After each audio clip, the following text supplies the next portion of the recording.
io zava-nisy tao a Egypta io a dia tena nametraka fantaninany amin'ny hoe fanonganam-panjakana viny sa révolution.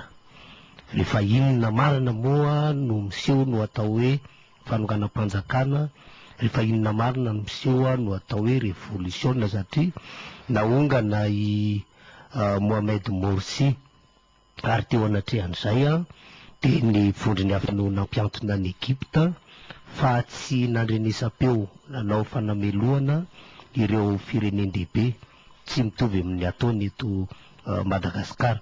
Ny filoha Mohamed Morsi nefa dia filoha lany ara-dalàna ary mandrakintsika amin'ny teny izao dia tabataba lalandava tsy mijanona ny zava-misy ao Egypta amin'izao fotoana satria mijoro ireo mpanohana nyity filoha niongana ity ary ireo miaramila naka ny fahefana moa dia mampiasa ny heriny hiarovana an'izany fahefana zany ka apetrako ny fanontaniana Andriamatoa Raintsoanaro hoe hatraiza marina ny tena fahanamana zava ty fiatsarambelatsy eo amin'ny sehatra iraisam-pirenena ataon'ireto fianakaviam-be iraisam-pirenena reto ahoana ny mety ahafahana manazava ny fihetsiky ny communauté internationale miainga avy amin'ity zava-misy ao a Egypta ity. Misaotra anao namany Ismaël.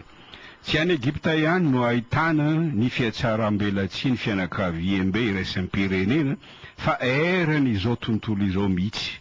Maro ny ohatra azo raisina kanefa moa no ny fotoana tsy ampy, ohatra 3 ny tranga voaingana ihany no raisiko: Egypta, Centrafrika sy Mali lazainao tamin'ny teny fampidirana teo.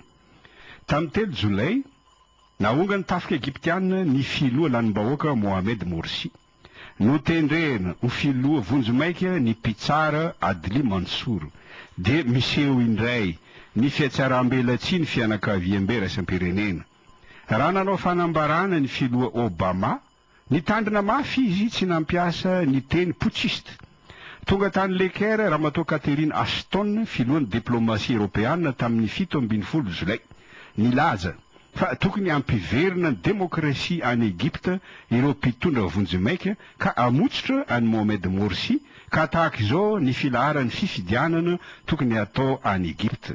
Fifidianana voalohany, fifidianana lampanorenana vaovao; fifidianana faharoa, fifidianana solombavam-bahoaka; farany fifidianana filoha. Tsy zany nefa nolazainy eto Madagasikara. Tsy nanaiky niditra amin'ny fitondrana tetezamita iaraha-mitantana consensuel inclusif ny silamo na ny silamo toy ny fihetsika tariky alin'olo aza satria ireo frère musulman mpanohana ny Morsi dia nataony miaramila vonomoka. Efa 100 mahery ireo frère musulman maty nanomboka tamin'ny 3 Jolay nanonganana fanjakana ary anarivon'izy ireo no voasambotra kanefa tsy mitsoaka araka ny lazaina teo fa midina andalambe isan'andro hatramin'izao. Ny ministry ny vola taloha Azem El Beblaoui no notendreny filoha Adli Mansour ho premier ministre.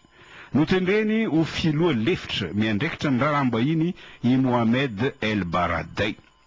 Ametraka any El Baradei sarbakolony toy Ouattara any Côte d'Ivoire no tanjo ny fianakaviam-be iraisam-pirenena any Egypta satria mitovy amin'ny tantaram-piainan'ny Ouattara ny tantaram-piainan'ny El Baradei.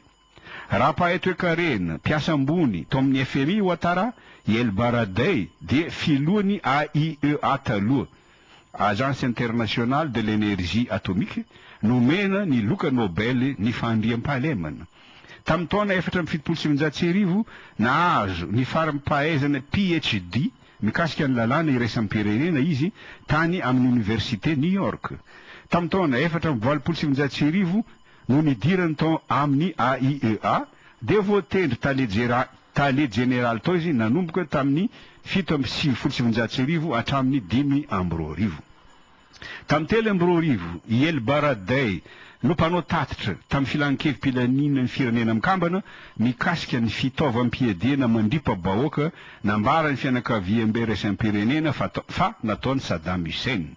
Itarak'izany fa mandry vony vato ny fianakaviam-be iraisam-pirenena manana any El Baradei tafiditra ao amin'ny fitondrana tetezamita any Egypta.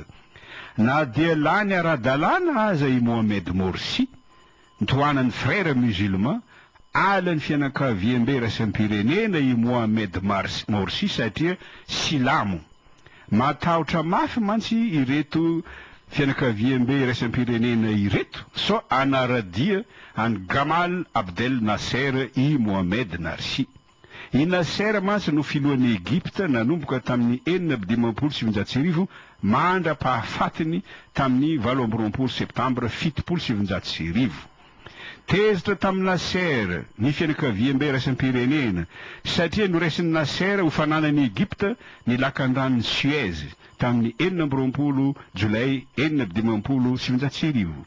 I Nasser no endriky ny fanoherana an'ireo firenena tandrefana miseho ho fianakaviam-be iraisam-pirenena. I Nasser no anisan'ny mpamorona ny hetsika tsy momba ny atsy na ny eroa pays non aligné. Na dia resin'ny Israeliana aza izy tamin'ny ady 9 andro tamin'ny jona 1779 izy no everiny arabo rehetra ho rainy pan-arabisme mpamerina ny voninahitry ny arabo ny fahafahany ny firaisan-kinany sy ny fanantenany. Very remby ny fianakaviam-be iraisam-pirenena au Moyen-Orient raha lasa toy Nasser i Mohamed Morsi. Izany tompoko no antony nanesorana azy. Ny zava-mitranga any Egypte no mampibaribary ny fiatsaram-belatsy ny fianakaviam-be iraisam-pirenena. Na ny olona faran'izay dondrona aza mahita fa putschiste ny miaramila Egyptiana satria nanongana mpitondra voafidim-bahoaka. Tsy nanameloka azy mazava ny fianakaviam-be iraisam-pirenena toy ny ataony eto Madagasikara indrindra ny Amerikana. Any Egypte tsy nisy tondrozotra, tsy misy JICE zany Groupe International des Contacts pour l'Égypte, tsy nisy ankolafy Moubarak, ankolafy Mohamed Morsi, ankolafy Adli Mansour, ankolafy El Baradei. Tahaka zany koa ny zava-mitranga any Centrafrique. Tamin'ny marsa tamin'ity taona ity naongany Michel Djodotia filohan'ny mpioko Seleka i Bozizé filoha lanim-bahoaka. De nasain'ny fianakaviam-be iraisam-pirenena najoro any Centrafrique ny CNT Conseil National de la Transition toy ny nataony tany amin'ny Libye tamin'ny nanonganany any Kadhafi.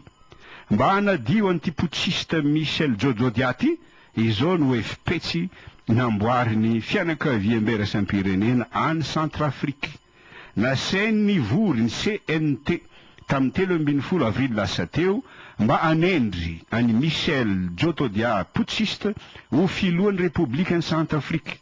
Tsy fifidianana no natao fa tehaka mirefodrefotra fotsiny no natao de lany filohan'ny Republika ny putschiste Michel Djodotia. Izany koa ngamba namany Ismaël no mety hiafarany ity krizy eto Madagasikara ity.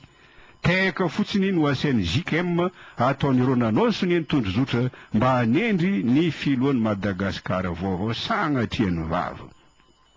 Any Centrafrique taorian'ny fanonganam-panjakana nataon'ny Seleka tsy nisy tondrozotra, tsy nisy JICC zany hoe Groupe International des Contacts pour la Centrafrique, tsy nisy ankolafy Seleka, tsy nisy ankolafy Bozizé, tsy nisy ankolafy André Kolingba, tsy nisy ankolafy Ange Félix Patassé.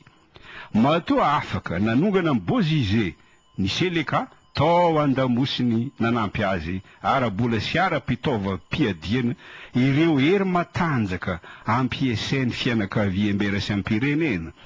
Ny voalohany amin'izany dia ny France-Afrique, ny vondrony tafika OTAN sy ny Africom. Raha ny Frantsay no nametraka ny Bozizé tamin'ny voalohany, tamin'ny 16-ny, tsy namenatra azy ny nitsipaka any Bozizé. Ny antso vonjy tamin'ny François Hollande i Bozizé, raha nanafika ny Seleka tamin'ny faramparany taona lasa teo, kanefa teny anavona no nataon'ny filoha Frantsay François Hollande takizao. Ny tombotsoanay sy ny teratany Frantsay mipetraka any Centrafrique ihany no arovanay fa tsy nisezany la. Izany koa no ataony amin'ny filoha Rajoelina ankehitriny. Ampiasainy aloha rehefa tsy ilainy dakany ambavafo.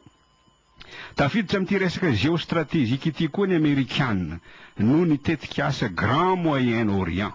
izany Grand Moyen-Orient zany de faritra midadasika miala ny Mauritanie, mandalo amin'ny Maghreb, mandalo amin'ny Turquie, tonga hatrany Afghanistan sy Pakistan. Ireo néocon niara-niasa tamin'ny George Bush no namolavola anty Grand Moyen-Orient ty fa manohy fotsiny ny filoha Barack Obama.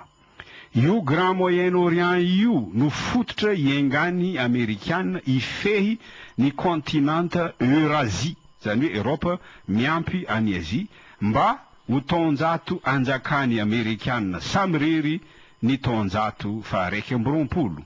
Izany no antony itsikilovany Amerikana ny Européana araka ny vaovao navoakany Snowden. Mba ho tanteraka izany, tahaka izao hatrany ny politika ampiariny fianakaviam-be raisam-pireneny, amboleny dona amin'ny firenena iray mba ampahosa azy, deterena manao fiara-mitantana consensuel inclusif ny mpanao politika tsy mitovy hevitra, izay tsy maneky dia zay rana bomba. Izany tompoko no nitranga tany Mali. Namporisiny fianakaviam-be raisam-pirenena ireo Touareg ao amin'ny MNLA, Mouvement National de Libération de l'Azawad, itaky fahaleovantena isintaka amin'ny Mali.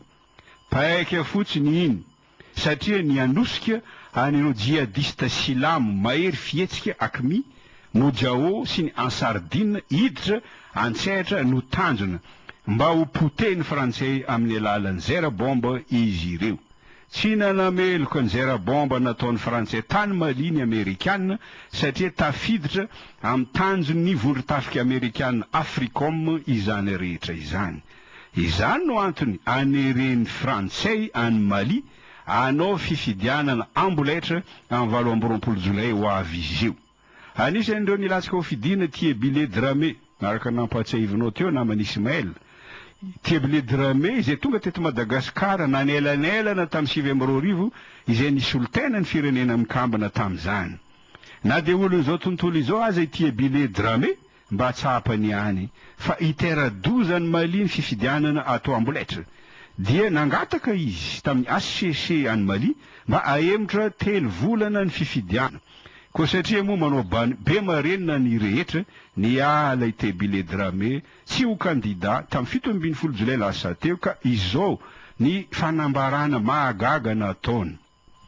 Tsy indriny fianakaviam-be raisam-pirenena mafy ny mpitondranay eto Mali, indrindra ny Frantsay satria mirotsaka mivantana ho tale generaly mikarakara fifidianana eto Mali andriamatoa Laurent Fabius, ministre ndrarambahiny Frantsay.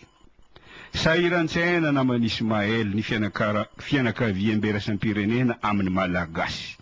Ampiediny Malagasy fa tsy mety miady, ampahantrainy fa tsy mety mitroatra, de sarotra amin'ny OTAN sy ny Frantsay ny anjera bomba eto Madagasikara.